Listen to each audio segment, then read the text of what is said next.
Hey Fit Pros, it's your host Tyler Valencia here. Before we get to this episode, I quickly want to share a free resource we have on the KIPS website and YouTube channel. If you're struggling with your online workouts or just want to see the items that we recommend, check out our virtual training resources page. You'll find breakdowns on streaming setups, reviews on microphones, and other free videos that can help you build your fitness business today. Did I mention they're free? Go check them out at the link in the description or head over to our website to find them under the blog tab.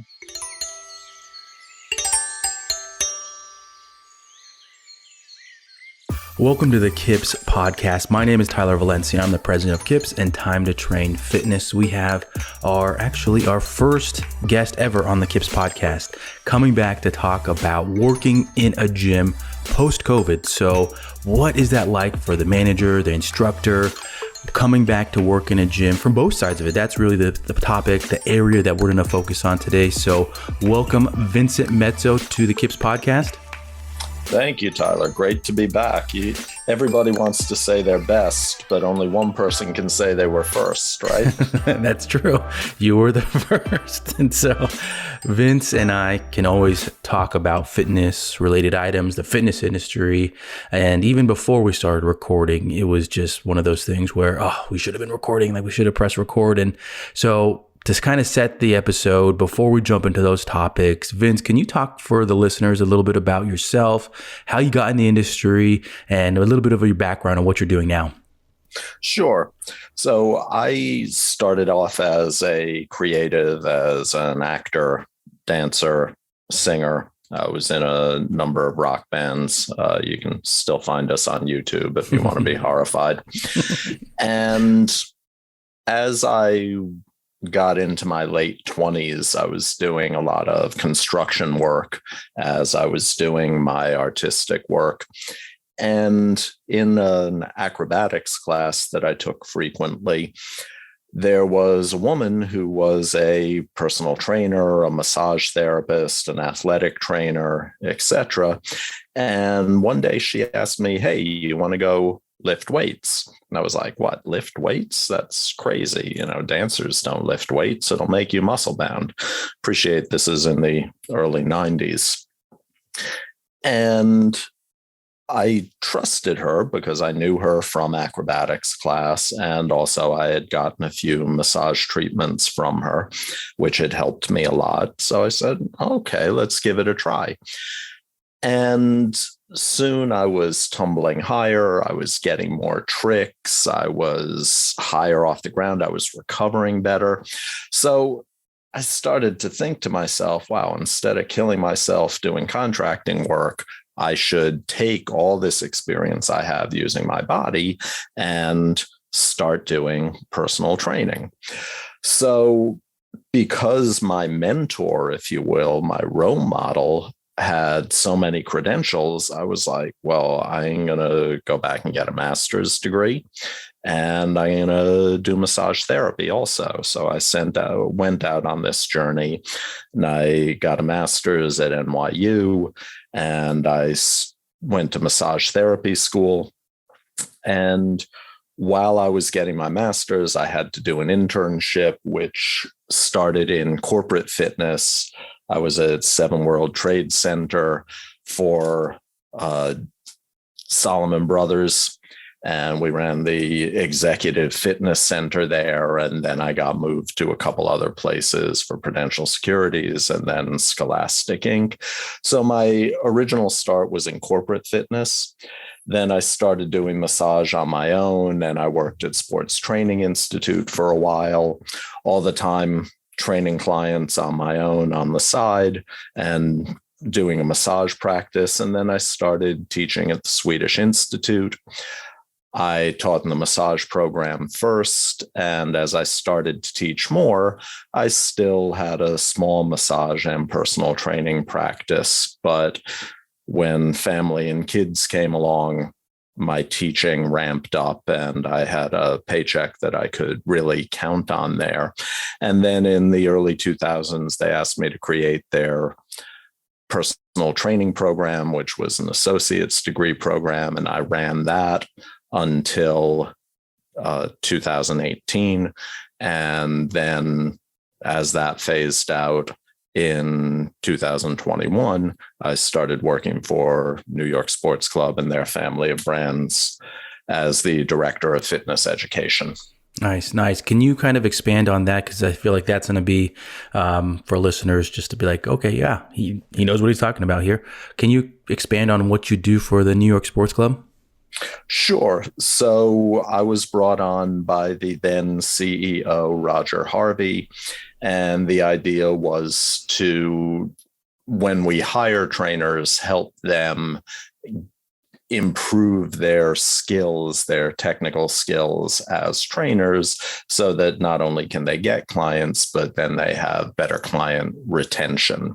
Mm-hmm. And also along those lines, New York Sports Club bought Kettlebell Concepts, and I've been the director of education, as you know, for Kettlebell Concepts for a long time. Mm-hmm. So now it's also getting the trainers up and running with kettlebells, creating a small group personal training program with kettlebells.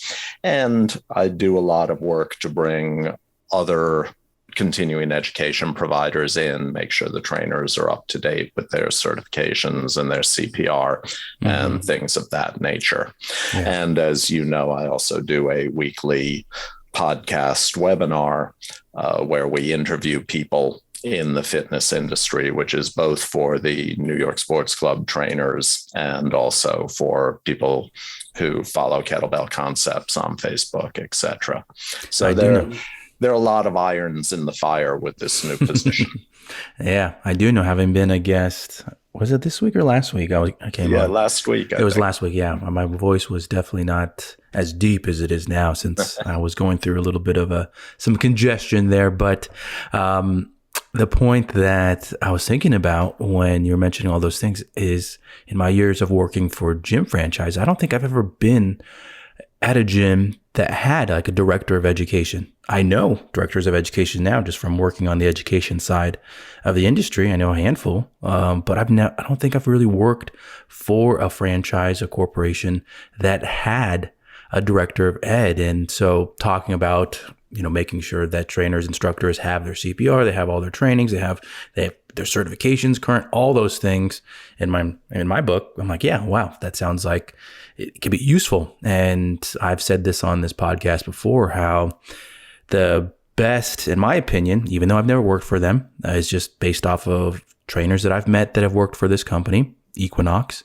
I mean, I've just heard about their trainings for new hires, how they bring people on, what they teach them, all that kind of jazz that gets them in the door, but then gets them to a standard that represents their brand. And I've said this before too, that anybody that's worked for Equinox, once they're done and they feel like they can go work on their own, I feel like they're just set up for success.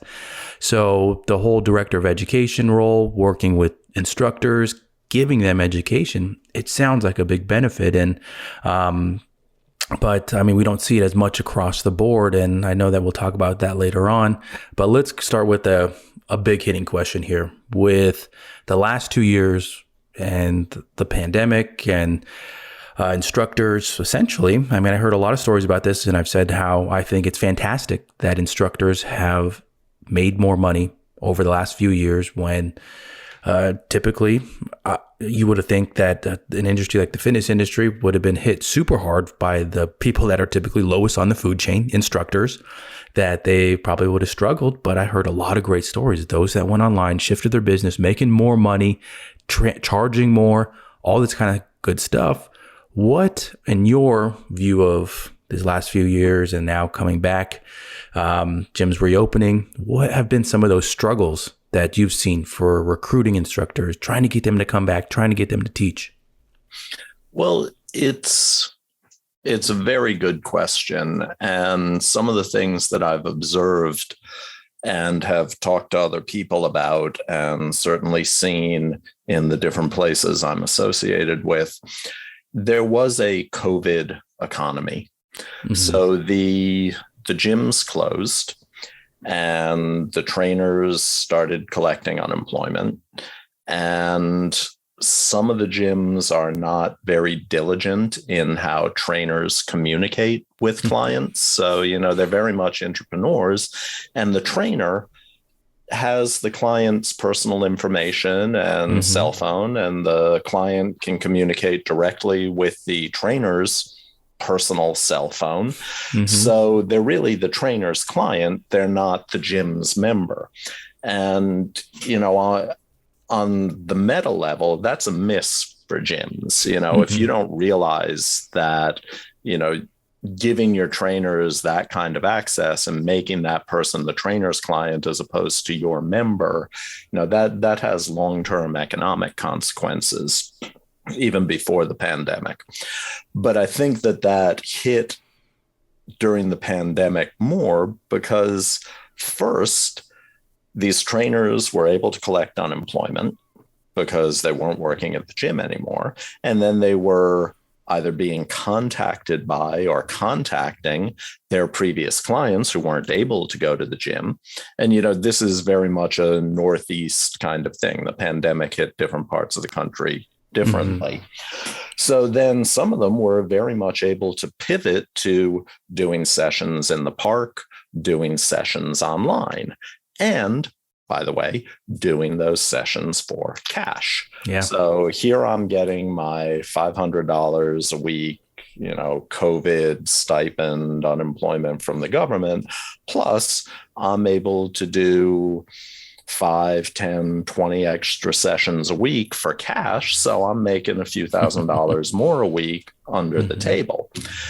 And then the gyms start to reopen.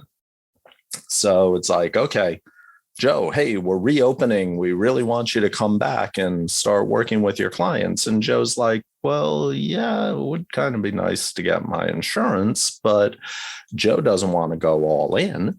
He's not going to go back to full time at that gym. He wants to work part time. And, I'm still training all of these people outside. And especially if it's summer now and I can continue to do that, why am I going to start sharing that money with the gym again?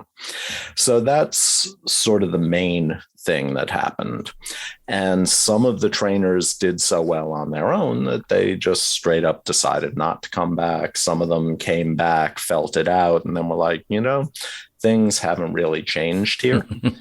Even though the gyms tried to, they increased the split. So even if you were a level 1, tier 1 trainer, whatever, and you were getting 40%, everybody got 50-50 for a while before they went back to the old tiered system. But it was a struggle. And then trying to bring in new trainers.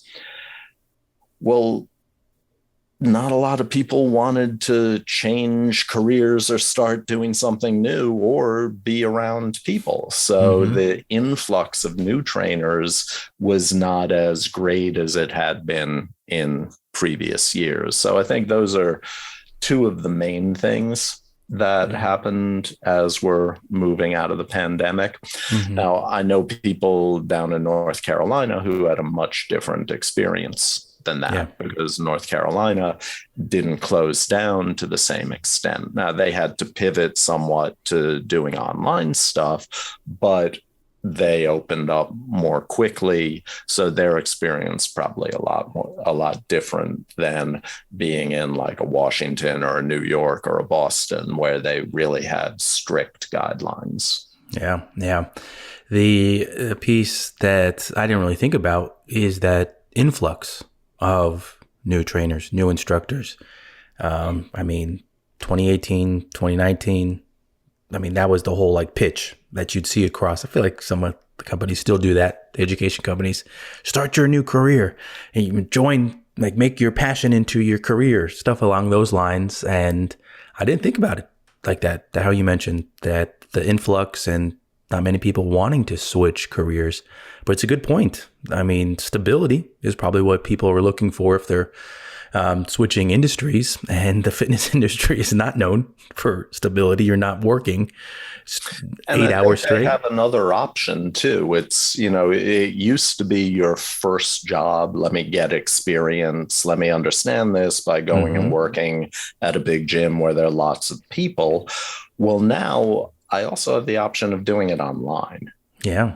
And there are lots of different vendors and companies that are selling online training and coaching, etc. Mm-hmm.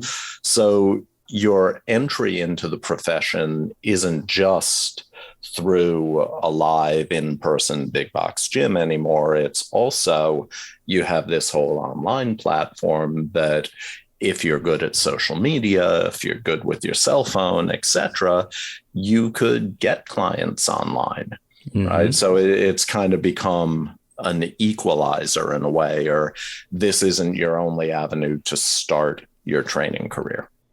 Let's continue on with that thought process there with gyms. The first point you made with that was with it, how the gyms were missing with having the instructor be the first contact point with the member and not the gym to member. Do you feel like over the last year, gyms investing in the online resources, their own online trainings, do you think that's a way to, I don't want to say, pandemic themselves, like in terms of like, no matter what's happening, that they have an option for the members? Or do you think it's a way for gyms to be able to compete with, we'll call the Apple Fitness or Pelotons, Echelons, all that kind of stuff? Do you feel like that's an idea, or do you think it's just another option they have to hopefully attract new members? It's, again, a really good question. I'm not sure how it's going to play out, but in a lot of cases, it honestly seems like the gyms are just having this knee-jerk reaction. Mm-hmm. Oh, if they do it, we have to do it. And there's nothing unique or extraordinary about what they're doing. Yeah. They're not offering anything new in the space, and they're playing catch up in that space. So on the other side, can you go forward and be taken seriously in the industry if you don't have that? Right. That's kind of another question. It's like, even if it's not great, do you have to be able to say that you have that to be taken seriously? Like, oh, if I go to Planet Fitness, I have access to all of these videos and online content. But if I go to 24-hour fitness, I don't. So how's that? I mean, that's sort of apples and oranges, because it's a different price point there. But within a certain price point, if this gym, this chain gym, this corporate gym is going to give me access to the facility plus online content, and this one isn't, then does that influence my choice? Yeah.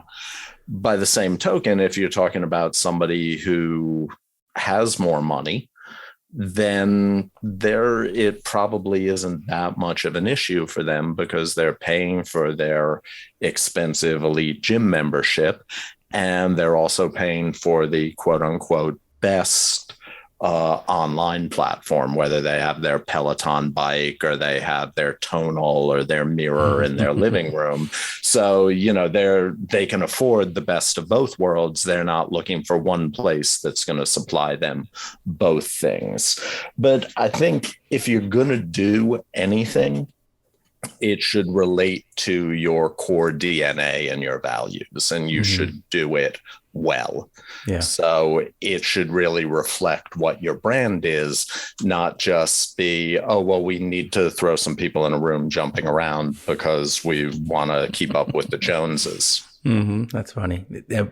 And I can agree that sometimes maybe some business decisions, they just feel like another way to add another line on a pamphlet or a take home for somebody coming in.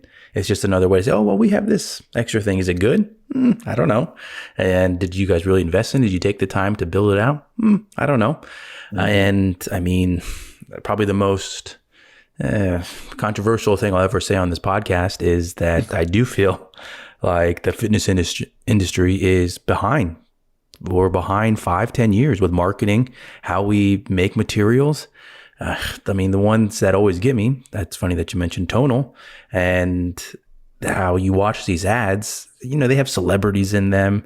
I was thinking about probably Nordic Track in that one, and Tonal, I think, has LeBron in it. But I mean, they have celebrities in it that, oh, you're going to become this, celebrity athlete if you buy this product? No. Like, how does that connect with somebody at home that we know this? We know that the overwhelming minority of people do not go to the gym, do not really exercise. That's literally an issue within our country, that the majority of people do not exercise for a plethora of reasons. And so how do you get to them? It wasn't really a ad that I saw. I think it was Fitbit, that they showed people of different shapes and sizes. And you're looking at it, oh, and if somebody at home that's sitting on their couch that has these issues in terms of exercising is very daunting. That is a lot of people, the majority of people. Now you see an ad that connects with them. And yet in the fitness industry, we still focus on sex appeal, how people look, appearances. That doesn't really connect with the majority. And so that's one of my griefs of the industry, is how do we move past that? How do we innovate? And with talking about online trainings and even the gym experience, I feel like that's one of the pieces where I still feel like things just went back to normal. We're not going to really focus on experience, community. That those are two big words that I've heard a lot of over the last 2 years. The experience of somebody coming, the community. What do you feel like are things that gyms should be learning from, or potentially be looking at to, hey, like, we should actually focus on these things? I totally agree with you there, Tyler. I've been banging on about our sports culture as opposed to having a physical culture in this country. And, this goes all the way back to the 50s and then into the 60s with President Kennedy and his great speech. We don't want a nation of spectators, right? We want a nation of people who can do things, who are out there involved in physical activity. Yeah. And unfortunately, we've become a nation of spectators. We're still only penetrating 20% of the population.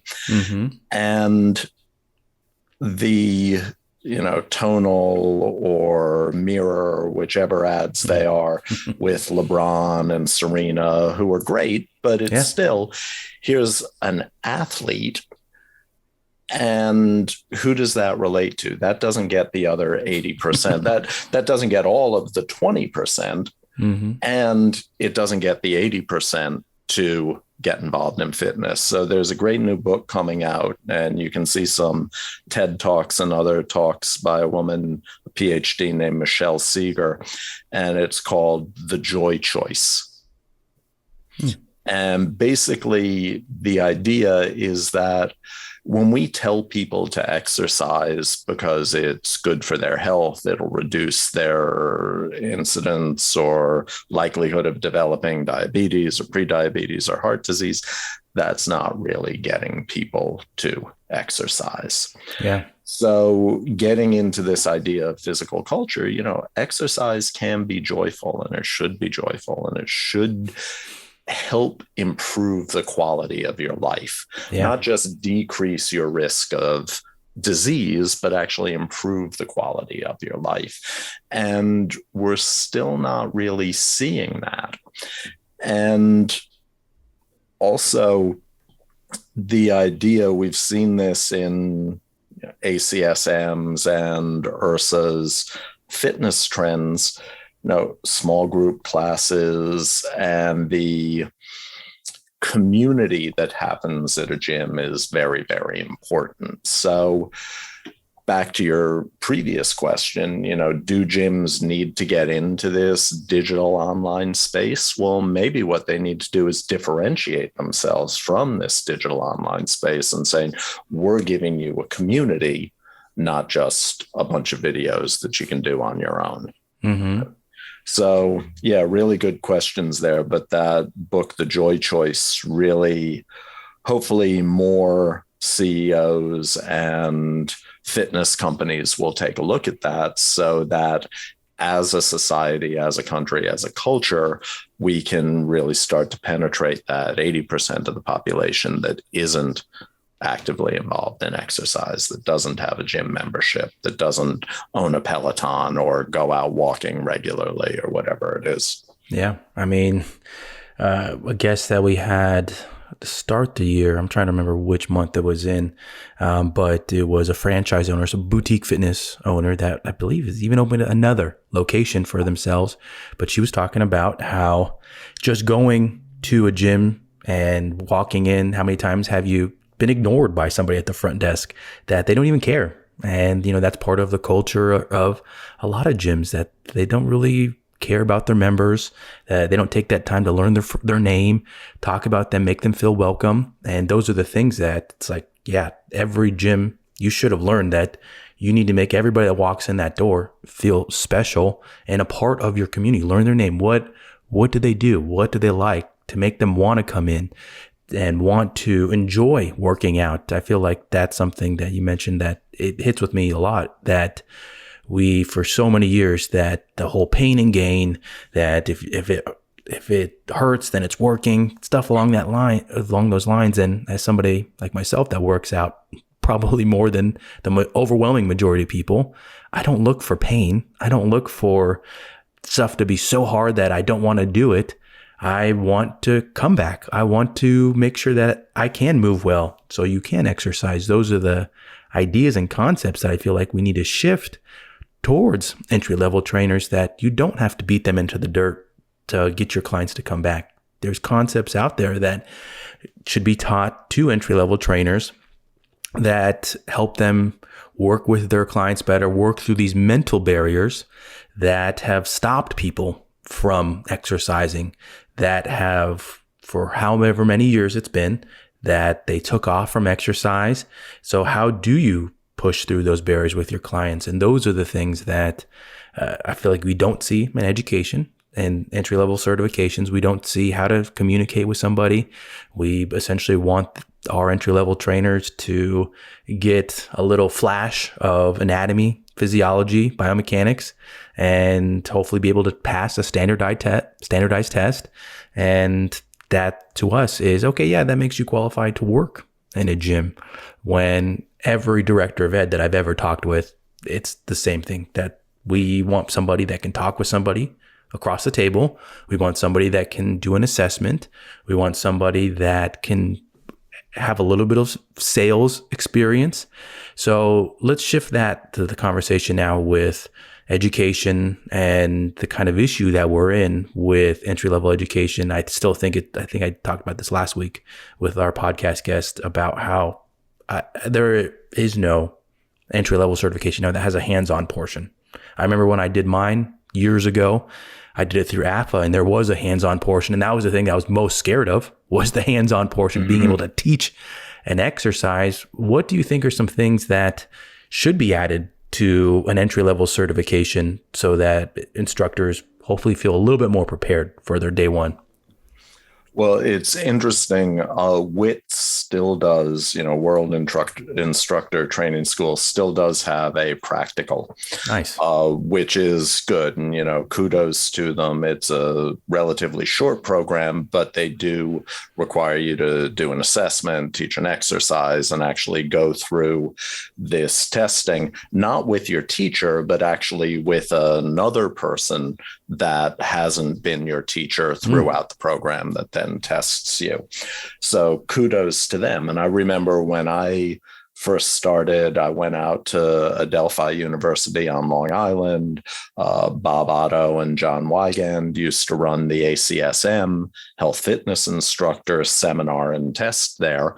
So you'd go for this weekend seminar, or maybe it was Friday and Saturday. And then on Sunday, you had your written test where you had to have your calculator and do all the ACSM metabolic equations and stuff. And then you had this practical test where you had to go through and test somebody on the treadmill, get their heart rate and blood pressure while they're on the treadmill, do some skin folds, do some flexibility, show somebody a stretch, show somebody an exercise. And then you got this readout of how you did on all those practical portions. But obviously that was not cost effective for the organization anymore. So they changed that and it just became a written test. It's hard to know what is entry level. Mm-hmm. And a long time ago, I was talking to one of my clients about both massage therapy and personal training. And she said to me, well, maybe it's an entry level career. Maybe it's like driving a taxi. Mm-hmm. It's an entry level career. Not that there's a way to grow in this career. And I resented that. I was like, well, no, it can't be, because, why did I go and get a master's degree in this if it's an entry level career? But that's the conundrum. That's the place we're in, where we want somebody to take a certification so that they can go swim in this ocean or go sail in this ocean and maybe catch some fish in a big box gym. But then the question becomes, can they keep those fish? Mm-hmm. Can they build that business and improve? And what is the outcome? Did I become a trainer because I want to help people and I want to work with people? And then if that's the case, can I do that within the current commercial fitness construct? Right? Does working at a big box gym allow me to raise a family, to have a car, to have a mortgage? How much time do I need to put in there to make the money that I need to make to do that? And then what are the opportunities there? If an entry-level trainer does one-on-one sessions, then does a second-tier trainer do the same thing, or can they also teach small group? Does a third-tier trainer do one-on-one clients, teach small group, and do seminars with members about how to take care of your back or stress reduction or mindfulness meditation? Or is it you're either a trainer and you do lots of sessions, or you're a manager and you manage the sales of other trainers? Mm. And those are questions I think that the industry needs to ask themselves, probably sooner than later, because, Starbucks is unionizing. Mm-hmm. So what's going to happen to all these big gyms if suddenly somebody gets in and agitates and gets all these entry-level personal trainers to unionize and say, hey, we're skilled workers. We did get this certification, albeit an entry-level certification, but we're skilled workers, so we expect this. We expect these breaks. We expect this, not, doing 6 sessions in a row because I was able to book 6 sessions in a row. Mm-hmm. It's a good question. I think the follow-up that I feel like it's a very popular question that I feel like I've answered at least twice over the last year from just friends or people that I've met in the industry is the whole, well, should trainers now be compensated, instructors be compensated for admin work, that the work that they're doing outside of training somebody? And I mean, I'm talking about creating programs, whether it's computer work, calls, follow-up stuff that is part of the job. So probably people listening can hear that, I lean towards that side, that you as an instructor are typically paid more than minimum wage, and it's part of your job to do all those other things. But where do you lie on that question about I think that's a really good question. I was thinking about this before we got online. So you've got a gym that has, say, 5,000 members. Mm-hmm. And back in 2016, URSA did some studies. So if you've got a multifunction facility with a pool and yoga and childcare and all of and basketball and all those different things, they get about 16% penetration into their membership for personal training. You're looking at a YMCA or a JCC, and they've got maybe 7% penetration into their membership with personal training. Fitness-only gyms come in around 10%. So if you take those 5,000 members, you've got 10% of them. It's 500 people who are actively engaged in personal training. Then some of those people train 3 times a week. Some of them train once a week. So basically, you've got 1,000 sessions, right? Mm-hmm. with that 1,000 sessions, a lot of gym managers want those high producing trainers who are doing 40 sessions a week, right? Well, first off, if you do the math, you realize, oh, wait a minute, how many actual trainers can we support if they were doing 40 sessions a week? Mm-hmm. And then you have to think of, well, wait a minute, most of these people want to work out before work and want to work out after work, right? So we need to have more trainers than could actually work full time here, because there just isn't enough work to go around, but we don't want to miss out on any of it. So we're going to get a bunch of them in. But basically, even though we want full-time trainers who are doing 40 hours a week, we're going to have a lot of part-time trainers because we don't want to leave money on the table. But then to your point, if we're doing all this coaching, let's think about this a minute. So if I'm a 40 session a week trainer, most of my clients are in the morning and in the evening, right? It's not like I'm working 9 to 5, right? And I've got 8 clients a day, Monday through Friday. I'm probably doing some sessions on Saturday and Sunday, and I'm there early in the morning. I probably have a break in the afternoon, and I'm there late at night. Okay, but I'm doing 40, maybe sometimes more sessions a week. So I'm a high producing trainer. And that's fine when I'm 20, 21, 25. But how is that sustainable? So I'm not home when the kids go to school. I'm not home when the kids get back from work, right? And then if I'm already putting in this 40 hours of actual trading time for money, right? An hour session, an hour worth of pay. But to your point, I've got to do all the coaching. So I've got to make sure that person is showing up. I'm hopefully writing down what I'm doing for them with them each time, and then looking over that to think about what I'm going to do with them next, or maybe even using an app or a spreadsheet or something and programming forward to figure out what I'm going to do with them next, what their goals are, how we're going to achieve that. And then, well, you can't out exercise a poor diet. So when am I doing that nutritional counseling with them, right? What apps am I having them use? When am I going on and making sure that they've actually put the information into that app that I suggested they had? So that 40 hours is now at least 60 hours, right? At least 50 hours. So how sustainable is that? What becomes the next level?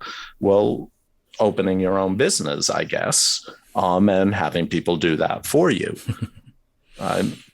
So, that whole coaching thing is really big. And should they be compensated? Probably. And if you want to keep them as employees and not have a 90 to 100% turnover with employees, then we have to figure out a way to value what they do. Yeah. I think compensate them for it appropriately. And again, if Starbucks is unionizing, I really hope that soon we see some agitation in the fitness industry. I feel like we honestly answered some of the questions before with recruiting instructors to come back, and also a point that you made earlier with wanting instructors to be entrepreneurs, to have some type of investment into the gym. I feel like you just answered it right there with other pieces in the gym, let's say cleaning, or if you are working for a gym, if you want somebody to be invested, hopefully they're cleaning up, making sure that they have that type of investment into the gym. They want it to look a certain way. And every gym, in my opinion, could use a little bit of extra bit of organization. There's a lot of other pieces that go into a facility. And so compensating them for other areas, potentially training them how to do other things to get that investment in them, to get them to a full-time position that potentially is. Maybe you are training in the morning, you have some time in the middle where there's other tasks that you can be a part of that you're going to be paid for, compensated for, and then you're training in the evening to get those high sessions. Now I feel like that is a position that somebody would be like, hey, I do want that job. That does sound like something that I can that I can make a life out of, that I can grow with. And I feel like that answers, the big thing that we've been talking about this whole time. What does that look like? How can a gym franchise evolve post-COVID to get in quality instructors? There's so many pieces that can go into that time right there, where it could be education, it could be other types of training, interpersonal skill training, sales training that makes them a better employee, makes them a better instructor. And I think that if somebody's listening to this that potentially is higher up on the chain in a gym franchise, hey, Vincent, I just solved it for you. Just let us know if you want us to break it down for you. But, two things you said there, I just want to dig into a little deeper. Yeah. The first one, we see all this stuff about kids in Japan in particular, but maybe in other countries in Asia. When they go to school, they also prepare their lunch, right? Part of their home economics and stuff is they're making food, they're cleaning their classrooms. And certainly if you've ever done martial arts, if you go to that dojo, you have to take care of that dojo. You clean it up, you keep it organized. That's part of being part of that community. Mm-hmm. And, thinking about that in terms of being an employee and having more skin in the game, it's like, why, I'm an entrepreneur, I'm just training clients, I'm making my numbers, I'm in, I'm out. As opposed to, do I actually care that there are dust bunnies over there? Do I actually care that these dumbbells aren't in order and are never in order? Do I care that this mat is ratty and should be thrown out? Where does that buy-in come? And there's a great article I'll send you, maybe you want to post it, why your fitness facility or why your gym should run like a dojo. And so the other thing that's happening there is you have all these people with entry-level certifications, and basically that certification is their ticket into this industry. And now they're on the gym floor saying whatever they want.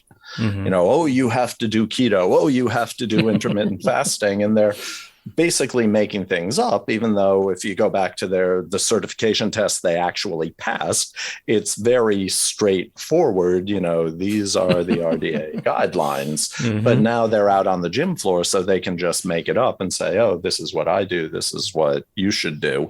Mm-hmm. And so for the consumer, you go into the gym and it's like, if I ask Tyler, I get one answer. If I ask the same question to Vincent, I get another answer. Yeah. If I ask the same question to Josephine, she gives me a totally different answer.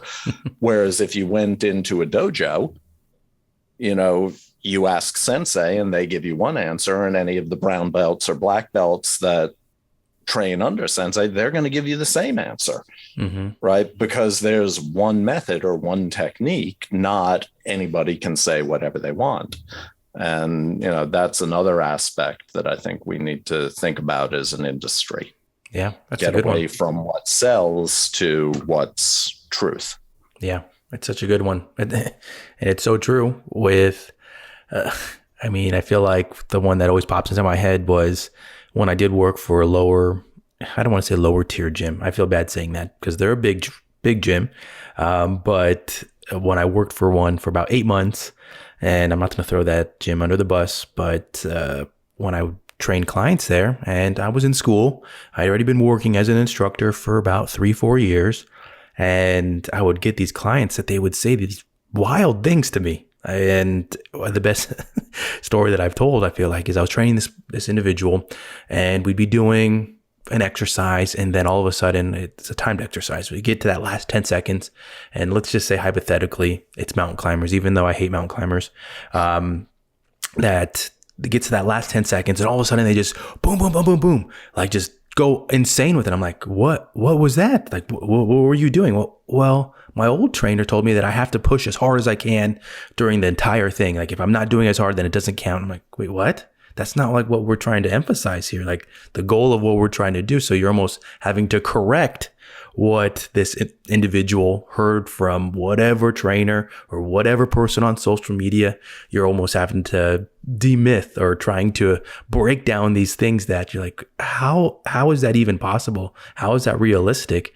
And so it's so true that you come across individuals, because consumers are a lot smarter. So that's even part of the sales process these days, is you're trying to combat what somebody standing in front of you or in an email or on the phone, what they saw somewhere online, watching something on TV or wherever they saw it. You're trying to now combat that to say, hey, no, this is what we're going to do. This is what works. This is what's based on research. Here's what's going to hopefully get you to a healthier lifestyle long-term, not in the short term. So it's one of those things that's part of our industry, but where do you go from there? It's really a tough question to ask. Mm-hmm.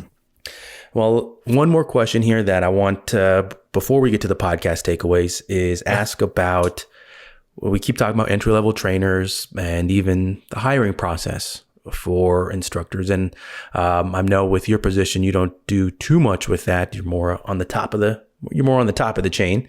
But what advice would you have for an entry-level trainer that is going to an interview, has to, this is their first shot at it. I remember when I went through that process. And what advice do you have for them to prep for it when they have to go meet with the manager? What advice can you share? Show up on time. Literally, that is the most important thing in any industry. Mm-hmm. And, maybe I'm old, but to me, 10 minutes early is on time. On time is late, and late is unacceptable. Yeah. So show up on time and be willing to learn. Yeah. Own your mistakes. If, you do something and they give you feedback, it's like, oh, yeah, I see what you mean. Mm-hmm. Not, no, well, I know, but this is what, don't be confrontational. Be willing to learn. We're all learning. Yeah. And I think those are two important things that could help anybody on any job interview. Be on time and own your mistakes, or be willing to learn and shift gears within the interview. Yeah, I will say that a point for the fitness industry in general with an interview or even working at a gym is, in my opinion, I see a lot on social media, predominantly Facebook community pages. People are like, I need a job, I need to work, does anybody have any leads on something? I feel like the fitness industry if you do that education, you go through that process, is one where you can still get interviews across the board at different facilities. I feel like when I started working as a trainer when I was, 19, and I think I got 3 interviews, all 3 that I applied for. And a 19-year-old going into those, and people are looking for work. That I feel like that is still an industry that you could still get a face-to-face interview, and it's not going to be based off of someone or some hookup that you have to get into it. So it's something to think about if that's something you want to shift to. But let's get now to the podcast takeaways. And this is always a great opportunity to get more advice based off of the guest on the episode, their experiences, all the things that they've gone through. And with Vince, everything that he shared, he's done a tremendous amount of stuff on the education side with what he does now with working with a franchise gym, a corporate gym, that there is tons of employees. It's really a good opportunity to hear what he has to say in this question. So Vince, what are 3 myths about the fitness industry? So just to be very clear, you said about the fitness industry. Correct. Okay. Industry. So the first myth is that it's easy money. Yeah. The second myth is that it's about fitness. Mm-hmm. And the third myth is that there's one standard, or that there's any standard. Can you expand a little bit on that last one? Sure. That last one. So let's say that I want to go into the fitness industry and work at Equinox. Right.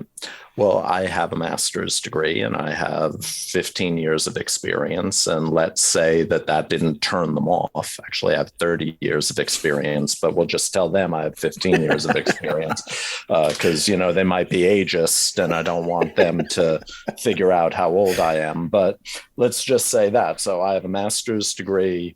I have the CSCS. I've been ACSM, HFI. Back in 93, I got my first ACE certification, right? So I'm certified, 30 years of experience, master's degree.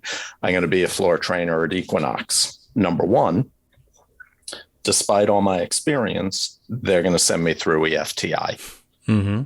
Okay. Number two, I am at the same level as somebody who just got their ISAA certification. Right. So what I mean by there's not one standard is that if we're talking about the industry and commercial fitness, basically it's still the Wild West. Yeah. Even though IRSA, 10, 15 years ago said member clubs should only hire trainers who have third-party accredited certifications, right? Even with those third-party accreditations, some of those certifications, like the CSCS, for example, when I took it, you had to have a master's degree even to take it. For ACSM, you have to have a bachelor's degree in the field to take their personal trainer certification. But for ISAA, NASM, etc., you just need a GED. But we're all coming into the same thing. So is there one standard? No, there isn't one standard. There are lots of different standards. And ultimately, everybody gets put into that same pool. And then it's kind of sink or swim based on things that have nothing to do with your skill or what you know in terms of fitness.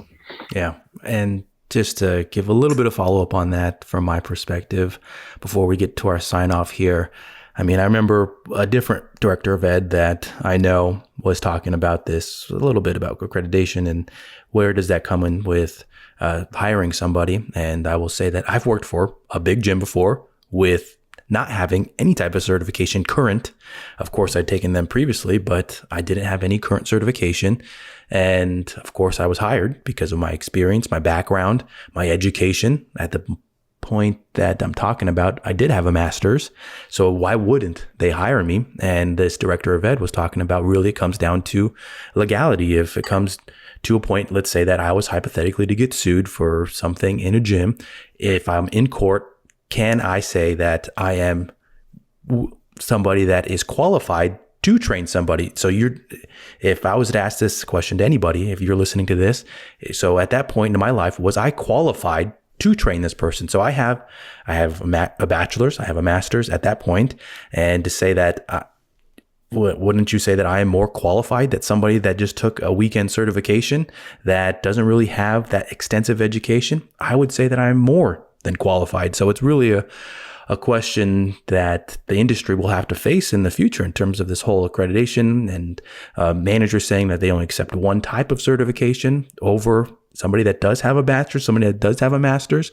It doesn't make sense in my opinion. So we'll save that for a future conversation. Vince, before we sign off here, can you give your upcoming events that you have? I know you're back into the swing of teaching. Can you give those events, social media stuff, and where they can find potentially if they want to get hired as well?